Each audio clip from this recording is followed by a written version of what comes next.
चलिए कॉन्सेंट्रेशन का अगला टर्म्स पढ़ते हैं, वो है फॉर्मेलिटी। इससे पहले जितने भी आप पढ़े हैं सबके सब आपको 11th में मिला होगा। एक आपको पीपीएम नहीं मिला होगा, एक फॉर्मेलिटी। दो टर्म्स ऐसा है जो आपको 11th में नहीं मिलेगा, ये आपको 12th में देखने को मिलेगा, पीपीएम और फॉर्मेलिटी। पीपीएम बता दिए हैं, फॉर्मेलिटी देखते हैं। फॉर्मेलिटी को हम लोग कैपिटल एफ से डिनोट कर देते हैं। अब फॉर्मेलिटी क्या होता है, तो एफ इजकल टू यहाँ पे हो जाएगा फॉर्मेलिटी, यहाँ पे नंबर ऑफ 4 मोल्स हो जाता है। 4 मोल्स क्या होता है बताते हैं।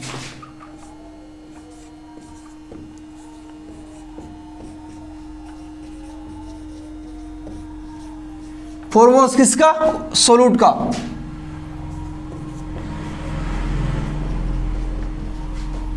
अपॉन वॉल्यूम लिखते हैं किसका, volume of solution in litre में, ठीक है।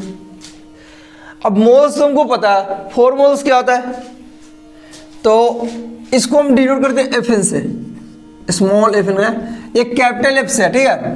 तो अगर स्मॉल एफ एन की बात करें तो मोल्स कैसे निकालते हैं, वेट अपॉन मोलिक्यूलर वेट, तो इसका भी लिखते हैं आप लोग वेट अपॉन जो मोलिक्यूलर वेट यहाँ पे आता था, मतलब मोल्स में मोलिक्यूलर वेट आता था।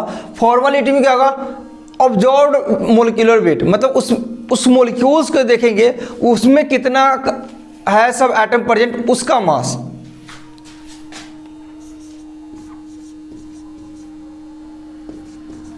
Observed molecular weight, molecular weight M nought से दिखाते थे, आगे ऑब्जर्व लगा दिए। ये एग्जांपल लेंगे तभी समझ में आएगा, ठीक है। तो फार्मूला आपको निकल के आएगा ये। अगर हम फॉर्मेलिटी का फार्मूला लिखे, 4 मोल्स क्या लिखते हैं, F n by volume in litre, ये क्या था, वेट अपॉन, इसको लिखते हैं मोलिक्यूलर ऑब्जर्व वेट, ठीक है, इनटू वॉल्यूम लीटर में। अगर ml में आ जाएगा तो ऊपर में 1000 चल जाएगा, इसकी कोई बड़ी बात नहीं है, ठीक है। तो हम इसका एक क्वेश्चन लेके देख लेते हैं। ये मैंने एक क्वेश्चन लिया है, 240 gram of CH3COOH dissolved in benzene to form 1500 millilitre of solution, find F. F क्या है, फॉर्मेलिटी। तो इसका फॉर्मूला क्या होता है, weight by observed molecular weight into volume. तो वेट कितना दिया हुआ है, 240 ग्राम सोलूट का, ऑब्जर्व्ड में मोलिक्यूलर वेट अभी रहने देते हैं, इनटू वॉल्यूम कितना, 150 ml सोल्यूशन, 1500 ml है, तो लीटर में चेंज करेंगे तो 1000 नीचे का ऊपर चल जाएगा, ठीक है। अब बात करते हैं ऑब्जर्व्ड मोलिक्यूलर वेट की। जैसे अगर आप HCl लीजिएगा, HCl क्या, H प्लस Cl माइनस टूटेगा, इसको लीजिएगा CH3COOH, अगर जब इसको पानी में डालिएगा तो ये टूटेगा आपका CH3COO minus plus H plus, ठीक है। लेकिन हम इसको क्या कर रहे हैं, CH3COOH को हम लोग बेंजीन में डिसॉल्व कर रहे हैं। क्या कर रहे हैं, इसको हम लोग बेंजीन में डिसॉल्व कर रहे हैं। जब आप एसिटिक एसिड फॉर्म, इस सब एसिड को जब आप बेंजीन में डिसॉल्व कीजिएगा तो ये अकेला एग्जिस्ट नहीं करता है। जब आप इसको बेंजीन के सॉल्यूशन में, सॉल्वेंट में डिसॉल्व कीजिएगा तब ये अकेला एग्जिस्ट नहीं करता, ये डाइमेराइज हो जाता है। क्या होता है, डाइमेराइज। डाई मतलब टू, डाइमेराइज मतलब दो कंबाइन हो जाता है एक साथ। जैसे इसमें क्या होता है, ऐसे होता है CH3C डबल बॉन्ड OH, इधर क्या बनेगा HOC double bond CH3 CH3COOH एक इधर आ गया, एक इधर आ गया, और यहां से O, इसके OH से एक हाइड्रोजन बॉन्ड बनता है, यहां भी एक हाइड्रोजन बॉन्ड बनता है। यही तो डाइमेराइज का मतलब। डाइमेराइज का मतलब होता है दो मॉलिक्यूल्स एक साथ एग्जिस्ट करते हैं, ये अकेला एग्जिस्ट नहीं करता है। जब हम CH3COOH को बेंजीन में रखेंगे तो वो अकेला CH3COOH नहीं रहेगा, वो डाइमेराइल हो जाएगा। तो अब यहाँ पे अगर हम इसका मोलिक्यूलर अब देखेंगे इसको, तो ये ऐसे रहता है। तो MOB मतलब ऑब्जर्व्ड मोलिक्यूलर वेट का मतलब हो गया। अब इसको देखिए, अब इसका मास निकालिए। अगर ऐसे ही निकाल देते तो आप क्या करते, कार्बन का 12, हाइड्रोजन 3, एक का मतलब एक था, इसका 3, इसका 12, 16, 16, 1, तो 15, 27, 27, 28, 50 आया था। लेकिन अगर आप यहाँ से देखिएगा कितना कार्बन है, 1, 2, 3, 4, 5, एक कार्बन ज़्यादा हो गया लगता है, ठीक है, एक ज़्यादा हो गया, 1, 2, 3, 4, 4 मतलब 12 4 जा 48।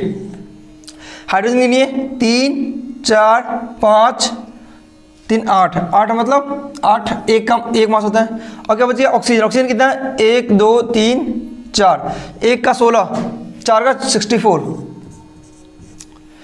16, 20, 2, 10, 12, इतना आएगा।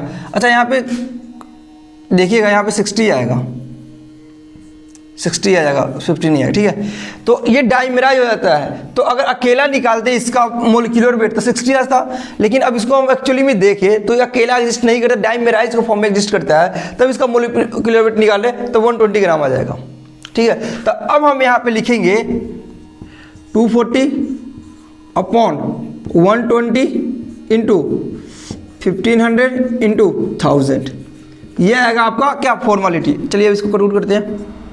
2 टाइम्स ये से ये गया, ये आ गया 5 3 जा 5 2 जा, कितना आ गया 4/3, ये आ गया आपका फॉर्मेलिटी, ठीक है। फॉर्मेलिटी कितना आ गया आपका 4/3।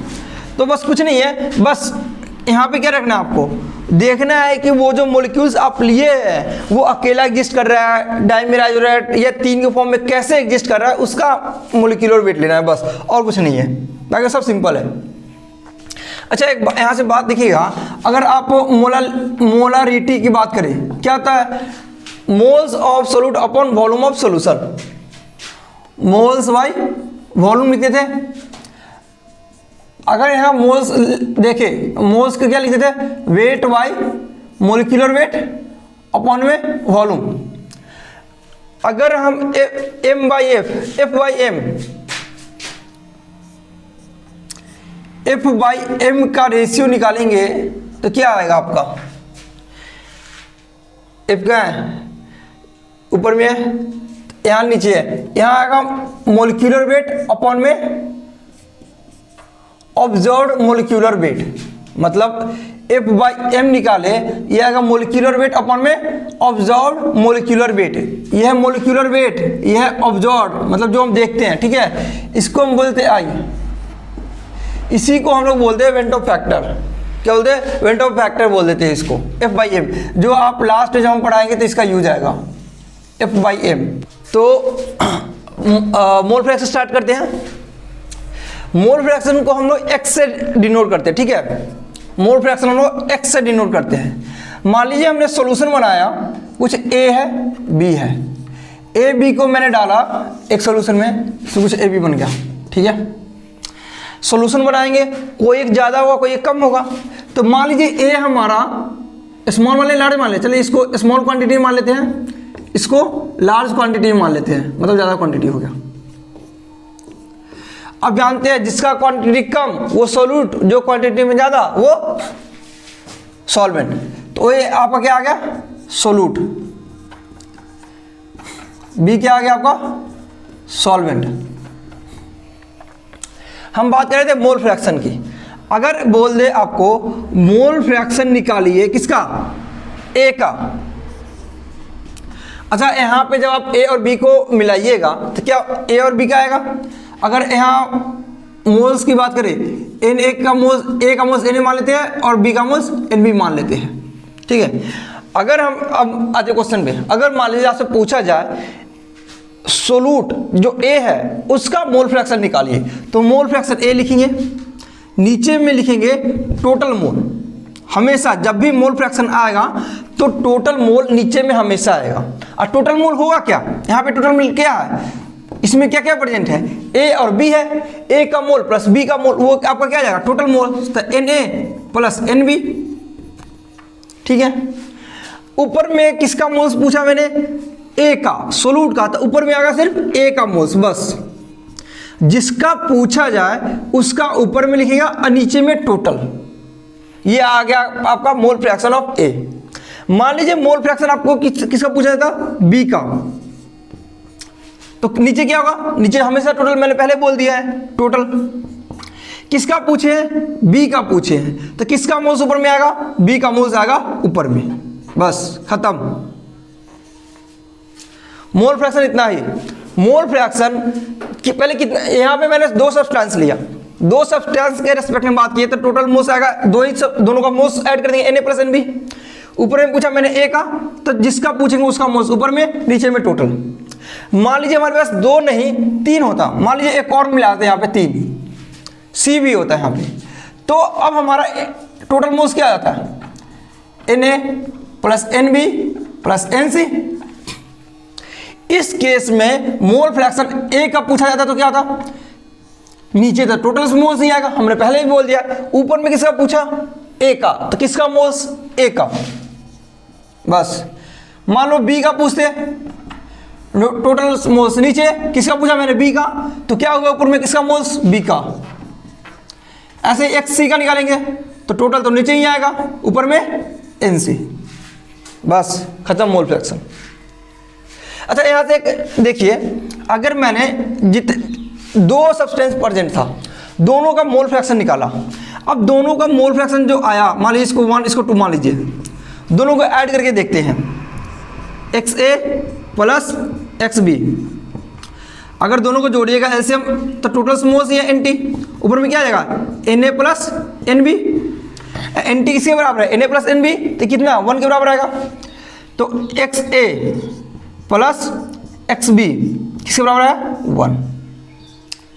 तो एक यहाँ से एक रिजल्ट निकल के आता है।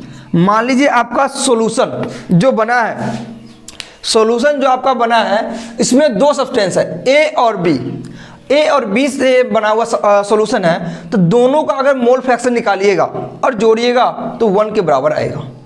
ठीक है, इसका मतलब मोल फ्रैक्शन आप ए का निकाले या बी का निकाले, ये हमेशा 1 से कम होगा। ये क्या होगा, लेस देन 1, ये या ये हमेशा लेस देन 1। मोल फ्रैक्शन हमेशा आपका 1 से कम आएगा।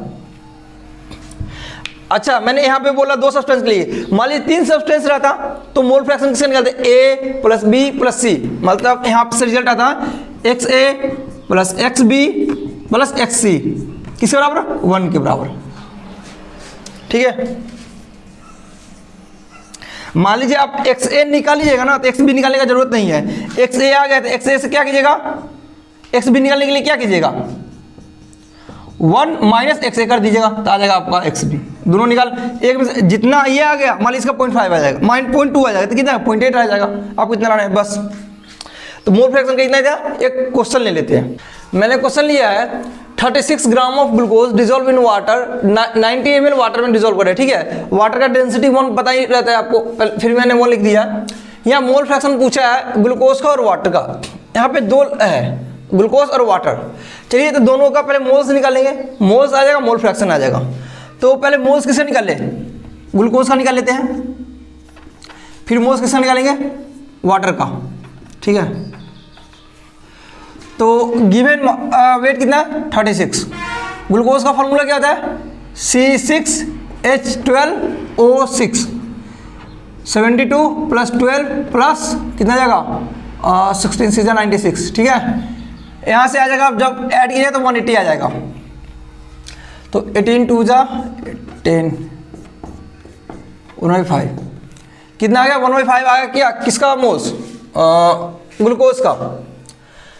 वाटर की बात करें, वाटर कितना है 90 और इसका कितना है, नहीं वेट थोड़ी दिया हुआ है। अगर वाटर का वेट कितना होता है, मोलिकुलर वेट H2O 2 + 16 18, ये 90 ml दिया हुआ है, तो डेंसिटी का टर्म्स क्या था, मास बाई वॉल्यूम। डेंसिटी कितना है 1, मास निकालना है, वॉल्यूम कितना है 90, तो मास कितना आ गया 90 ग्राम, ml में तो ग्राम में आएगा, तो 90। यहाँ से पानी का मोल्स कितना आ गया 5। अब क्या निकालना है आपको निकालना है मोल फ्रैक्शन ग्लूकोज का और वाटर का।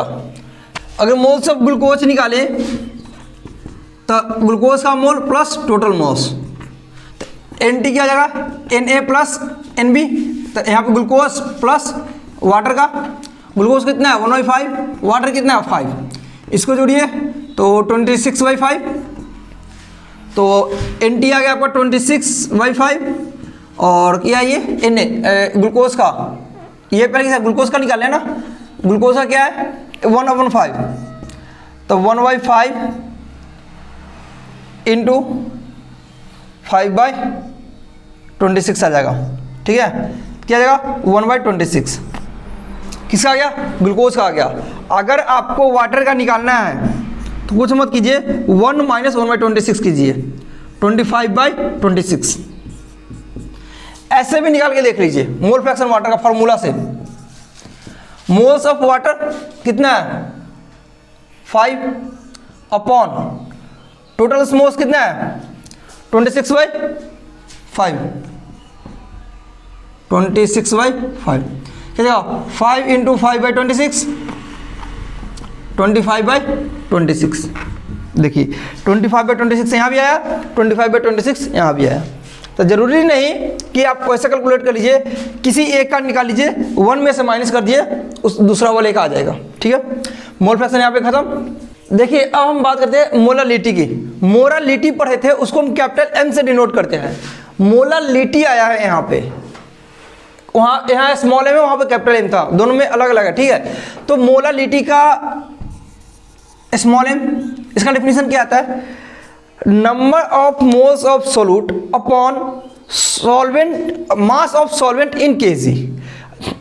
मैं लिखता हूं moles of solute upon mass of solvent किसमें kg में। अच्छा एक बात ध्यान दीजिएगा, मैंने कहीं भी लिखा है ऊपर में सोल्यूट लिखा है, तो देखिए सोल्यूट ही आया ऊपर में। मोल फ्रैक्शन में अब जिसका निकालते सोल्यूट का निकालेंगे तो ऊपर में सोल्यूट का लिखेंगे, और सॉल्वेंट का निकालेंगे तो सॉल्वेंट का लिखेंगे ऊपर में मोल फ्रैक्शन में, नीचे में टोटल मोल। लेकिन और जगह हम बात करें तो ऊपर में हमेशा सोल्यूट लिखे, यहाँ भी सोल्यूट लिखे, नीचे में सॉल्यूशन लिखते थे, लेकिन यहाँ पे लिखिए सॉल्वेंट। तो एक चीज याद रखिएगा, मोलालिटी में स्मॉल m में नीचे जो लिखते हैं वो आता है आपका सॉल्वेंट, ठीक है। ये याद रखिएगा, नीचे आता है सॉल्वेंट, एक ही जगह आता है आपका मोलालिटी में, और कहीं नहीं आता है। यहाँ तो सिंपल सा बन के आ गया, मोल्स ऑफ सोल्यूट अपॉन में mass of solvent in kg में। मोल्स बाई क्या लिख सकते हैं, मास लिख लो, kg में किसका सॉल्वेंट का। मोल्स का 3 तरीका बता रखे हैं। वेट के टर्म्स में क्या लिखा था, मोल्स बराबर क्या होता है वेट बाय मोलिक्यूलर वेट। अगर क्वांटिटी में हुआ तो नंबर ले लेंगे ऊपर में, जो जितना दिया हो रहेगा अपन में Na। मान लीजिए गैस है STP कंडीशन पे है तो कितना वॉल्यूम ले लेंगे गैस का इन लीटर, अपन में 22.4। Na कितना होता है 1.6.022 इंटू 10⁻23। ये मोल्स है। मोल्स कोई सा भी रख दीजिए, जनरली वेट दिया हुआ रहता है तो वेट वाला ही रख देते हैं। वेट लिखते हैं किसका सोल्यूट का, अपॉन में molecular weight of solute into wait किसका है। यहाँ पे 2 जगह वेट आ रहा है, यहाँ पे वेट है kg में और वो है सॉल्वेंट का। यहाँ वेट है किसका सोल्यूट का है, ऊपर में सोल्यूट आता है ना सोल्यूट का, ठीक है। इस पे क्वेश्चन देख लेते हैं, ठीक है। 30 gram of ethanoic acid in 750 gram of benzene, small m find करना है।